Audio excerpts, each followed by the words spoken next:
I have found that people are more satisfied when they find a way to strike the balance with a living legacy idea. So they're not leaving it for the end. Welcome to The Shift, where we search for ways to do better by thinking better. Whether you're going through a major life change, looking to deepen your understanding of yourself, or hoping to improve your relationships with others, The Shift is here for you. We're your hosts, Isla and Yashar, an endlessly curious sister and brother team. As certified brain-based executive coaches with backgrounds in medicine and management, we combine the neurosciences, performance psychology, strategic planning methodology, and mindfulness techniques to empower your transformation from the inside out. Join us in conversation as we explore better ways to show up for ourselves and each other.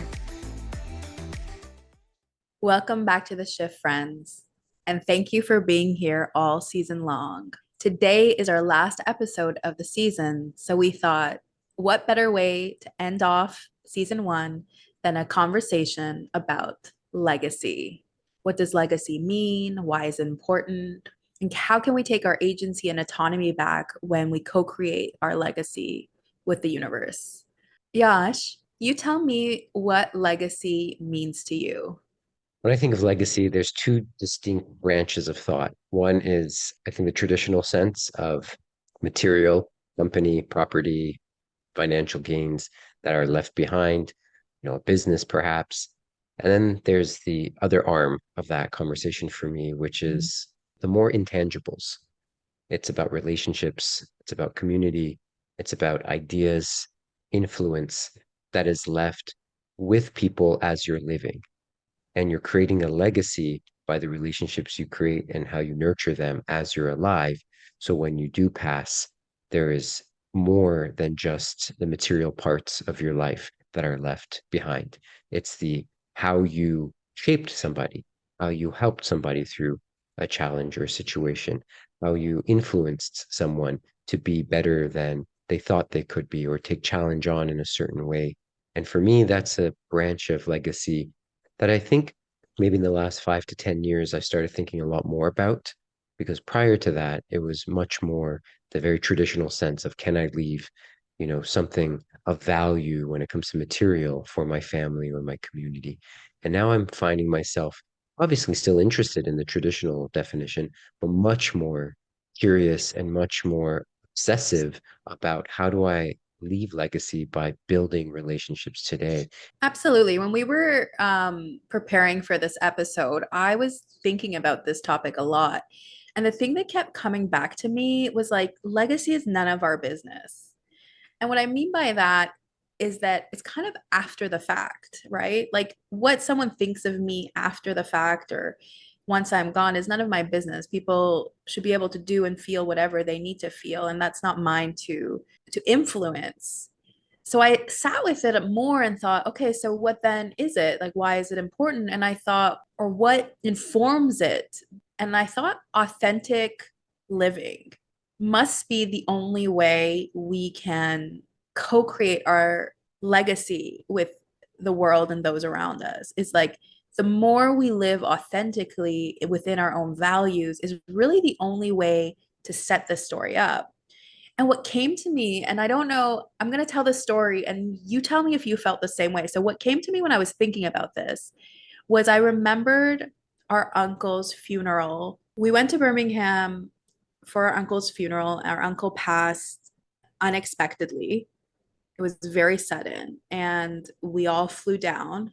And I remember being in that service, and for one, it was standing room only. And number two, we stayed overtime because people endlessly kept going up to the stage to tell stories about him. Endless stories of joy, endless stories of support, help, like all the things he did for everyone, unexpected, how he always kind of showed up and was himself. And knowing him the way we did, like, he never did that for anything in return. Like, that was just authentically him. Like, all the stories were authentically him. That was his nature. And whether you liked him or didn't like him was kind of besides the point. When you heard these stories, you saw the impact he had on people's lives by being his authentic self. His generosity and all that came from a place of not trying to be someone. It was coming from a place of that's who he was.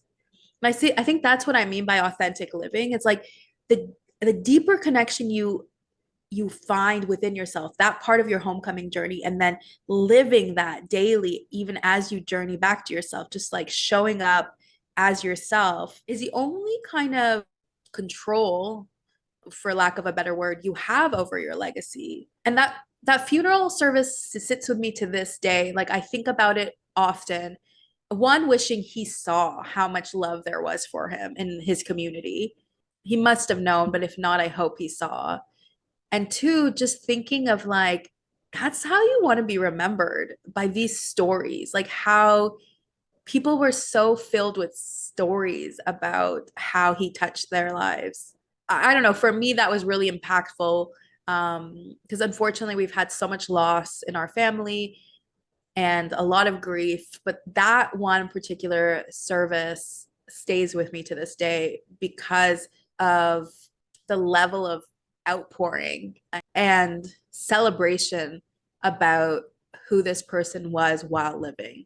I can totally see how that story relates to what you're talking about and living authentically. And yes, our uncle was, the epitome of living authentically in everything that he did, business, family, friends, just life, and the zest he had for those things. I think, though, that example speaks to the second half of the definition I gave. Again, his art, his photography was well known around the world. He had a community around that as well. So there is that piece of like the statue that's left behind in your honor, that still exists. However, when you say it's none of our business, it's so interesting because it truly isn't any of our business. And the only way we can make it our business, or as you said, for lack of a better word, control it, is by living it, living your legacy. It's a living legacy, Yeah. living your legacy today in more than just the material that you build. Again, important, necessary. Some people are even absolutely driven by that, and that's okay. It's not a judgment call. However, to go to the essence of what legacy even means, for someone to even appreciate, let's say, the millions upon millions of dollars that you've generated and left behind, more than just I have a sum of money in my bank account, but a connection to that money, to the work that you've left behind, I think is so much more valuable. If you don't have examples yourself, you can look at examples in history where there's generational wealth and money is left behind, and current day individuals are probably enjoying the labor that was put in decades, if not centuries ago. However, there may not be an emotional attachment or care or respect for those finances, for the work that was done by their ancestors. And so that for me falls short in the definition of legacy that I seek in my life. I want it to matter, and not just because it's a financial number or a building. I want it to matter because of what you just described. There was an emotional connection to who I am as a person, but more importantly, because of who I am as a person, they as a person decided to step into a version of themselves that they're most proud of. That is the most exciting part about relationships. That's the most exciting part about doing anything you give a darn about, right? It's like you give back to the world by being you and the best version of you, but that inspires a ripple effect to go down the line. So I've really been interested in asking myself, am I a living legacy, or am I a work in progress? And I still need to figure out what that may actually look like, all the way Yeah. down to how I express myself in all areas of life, not just when the mic is turned on and the camera's on, but like all areas. Am I truly choosing to live my legacy daily in the mundane? That's what we talked about in the very early conversations we had when you're interviewing me. It's how interested are we in the mundane to make that feel special, to make that a connective tissue that can hold us together and not just look for the extraordinary. And so I think that's how you make it your business, as you said. I think that's how you control it. I think that's also how you begin to recognize the power we have in the day to day and not wait for the end of the road to celebrate something. And I think it's important. Like we're both using the word control, and we said for lack of a better word because it's not the right word for this conversation. We're just using it, but it's really like your influence is limited to that. That's kind of the way I would reframe it. And I think it lends itself to that quote that nothing is sacred and everything is sacred, in the sense that all of this matters immensely and none of it matters at all. So the only way to then work with it is that does it matter to you? And everyone knows, like, whether you have a personal relationship with me or a coaching relationship, I'm always going to be giving you the keys to the car. I'm never going to be trying to convince you of anything. I don't believe I should be telling you how to live and why to live any which way. What I will be doing is always asking you questions. Is this aligned with the version of you that you're proud of? I can't answer that. And I think that's the most critical part of this conversation. There isn't some playbook that this is how you should go out, like being this person, because that will never be true. It never will be sustainable. It never will be authentic. And therefore, achieving that, you'll always be falling short. So the only way to actually have this conversation is to remind yourself of your agency, your capability, and your autonomy in how you decide to live, and making choices again aligned with the versions of you that you want to fulfill. Because again, after you pass, after you're gone, it's none of your business anymore. So it's less relevant on how I think about you once you're gone. Instead, you should probably be focusing on how you're influencing or how you're living when you're here. And therefore, what remains is meant to remain. And the focus again has to be balanced ever so delicately, I think, between Yeah. these two definitions. And that's what becomes a tricky part. So many of us will give up time, energy, resources to build uh, material possessions and wealth and give up on those relationships, or maybe not even give up on them, but put them secondary to the other side. And there's no one cookie cutter way of addressing this. But it is important to recognize that if you read articles by palliative care nurses or doctors and the type of conversations that happen at end of life, a lot of times it's more about the second definition. It's about the relationships. It's about the time spent doing what's valuable and meaningful with other people.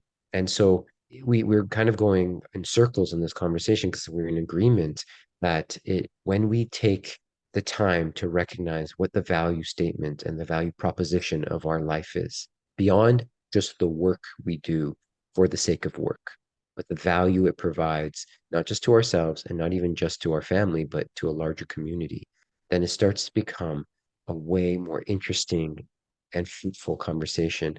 And then I think we can become more nuanced in the day to day, as I said, so that we find this balance point where we are giving our time towards the people and towards the things that bring immense pleasure and fulfillment today. And then, as we said, when you pass, you still have an opportunity to have that ripple continue. One complimentary episode that would be part of this conversation is our potential episode, because I think it lends itself to this idea of like what I should be, how I should do it, should. And I think legacy kind of sets us up for that same conversation of this feeling of this mountain you're supposed to climb so that you are worthy of love, that you're worthy of remembering, so you're worthy, full stop. So I think a good reference to have is our potential conversation, and we can add it to the show notes. But in that conversation, we kept leaning back on what are the things you want for yourself. And I think this is the same kind of leaning that we need to do with this conversation. So it's less about how you want to be remembered and more about how you want to live. And so therefore we go back to that core principle that we do in the leadership code, is like realigning with your values and then how you embody them daily. Exactly. And giving away, like I've said a couple of times now, giving away the present moment to create something in the future at the expense of your values, it seems so backwards. But I've spoken to so many clients that that is kind of how they feel like they're living. They're doing this work for the future, for the people that they're currently living with, meanwhile ignoring those current people in the process. Yeah. And it's a very interesting conversation. like I said, there's no one way of dissecting. Everyone's situation's different and everyone's needs and balance points are definitely unique to themselves. However, I have never met anyone nor read an article that celebrated less time with the people that we love and more time building up a business or financial resources simply just to leave it for the people we claim to love when we're dead. And so that's like the sticking point for me because I know it's so relevant. And again, we work with business people, we work with high performers, and this is a conversation that I think comes up a lot for them. There's succession planning ideas, there's legacy planning, as we just talked about. I have found that people are more satisfied when they find a way to strike the balance with a living legacy idea. So they're not leaving it for the end. Yeah. And that's why I constantly am circling this one idea because it's a less, I think, maybe spoken about or maybe even understood conversation. I think we're more comfortable with the idea of the traditional legacy. And it's just not how I see, even as a clinician, it's not how I've heard these conversations play out in the most healthy way possible. And so that's my, warning, if you will, to whoever's listening and thinking about these ideas is to take a step back and figure out for yourself, are you working towards a legacy in the traditional sense, or are you working towards a living legacy that can incorporate traditional ideas, but are more proactive in how you are structuring your legacy, specifically concerning the relationships that you are in currently or want to develop in your life? We know that part of how we find purpose in the world, how we regulate our emotions, as we talked about in a previous episode of decoding emotions, is this connective piece, right? Like the core to all healing, as you put it in that episode, was that we need to be connected to ourselves and others. And so I think this lends itself also to that conversation of how do you feel connected? Like what creates that connection for you? And part of the legacy conversation is this idea of something bigger than ourselves. So that's why it is an important part of it. It's not something that can be dismissed because it does give us an opportunity to take kind of this omniscient view of life and like what is really important and how will I embody it on my present day. So I don't want us to dismiss it completely because that kind of anchoring in something bigger than ourselves, beyond ourselves, what we're living for, is truly necessary to be part of hope and possibility in our lives. But it's really critical, that part where you say where it brings it back to the present, how that currently looks like and what that looks like in our daily life. Like most things, I'm going to ask you to take a macro view and a micro view and hold those two views in tandem as you work through anything in life. And I think this is no different. So I think this begs the question that I'm going to ask you, Yashar, how do you want to be remembered? What does legacy mean to you personally? And if you were to choose how you wanted to be remembered, what would that look like? Before you ask that question, I was thinking of an example in my mind of what happened last night, in fact, with my son, and happens quite often at bedtime. And I was thinking about the conversation with my son in relation to what you were just saying, because I had the thought in my head, as I do many nights, and it might be a little bit morbid, but I do have this thought in my head where I'm like, if this is the last time I'm saying goodnight to my son and I don't wake up in the morning, what and how would he remember me by? And I may have not reached certain legacy goals when it comes to the first definition in my mind, when it comes to the vastness, if you will, of opportunity or finances or businesses or properties that I would love for my son and my family to be afforded when I'm gone. However, if this is the last good night I'm giving him and he's not going to speak to his father in the morning, at least not in the physical sense, then how is he to receive that good night? How is he to receive that kiss? How is he to receive the I'm proud of you, I'm grateful to be your father conversation that I try to remind myself to have most often with him? And when you ask me the question about how I want to be remembered, what does legacy mean to me? That trumps everything for me right now in my life.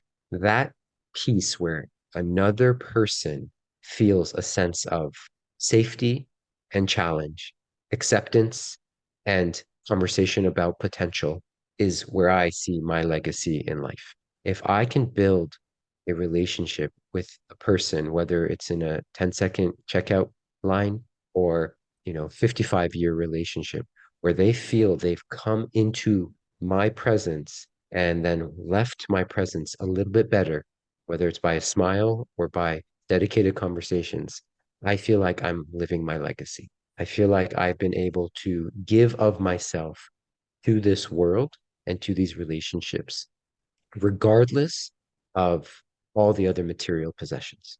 If I reversed that conversation in my mind and I have all the material possessions that I think are absolutely needed and necessary, yet I fail to make someone feel seen, safe, pushed, challenged in a loving way in my presence, to be better, to feel better, to want to do better for themselves and the people around them, then I failed my mission in life as I know it right now.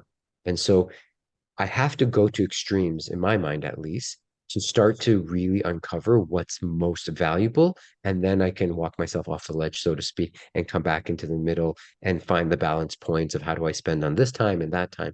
But that was the story I was thinking of when you asked the question. So that's how I'm going to answer that question. It absolutely has to start with the way other humans feel in my presence. Not that I'm responsible for their feelings, but that I am developing and evolving enough within myself to be able to hold space for the interaction, for the individual through my work. So I have to ask you the same question, Ida. What is your legacy? What does it mean to you? And how do you see yourself living it or working towards it? It's interesting. In the fall to the spring, I ran a community group that was called the New Moon Altar. It was a free community group. We came together on the new moon of every month. And the first question I asked everyone at every session was, how do you want to be seen? And everyone had trouble with it every time. We did it for 6 months, and every time it was really uncomfortable for everyone. And we had to deconstruct what that meant. But for me, part of it was this radical belief that we get to be seen in the way we want to be seen, outside of the constructs of what has been sold to us, fed to us, told to us, etc. Like, we get to choose. And that was an offering I gave everyone every month to take space. And so one of the words that came to me, numerous times throughout these sessions when I answered that question for myself in those sessions, was brave. Like, I want to be seen as brave. And I think that is one word I would use as part of, like, how do I want to be remembered, was brave. I think we talked about authenticity, and in that authenticity, I feel like it's brave to be authentic. It's brave to take a path that's aligned with you, whether it makes sense to someone or it doesn't.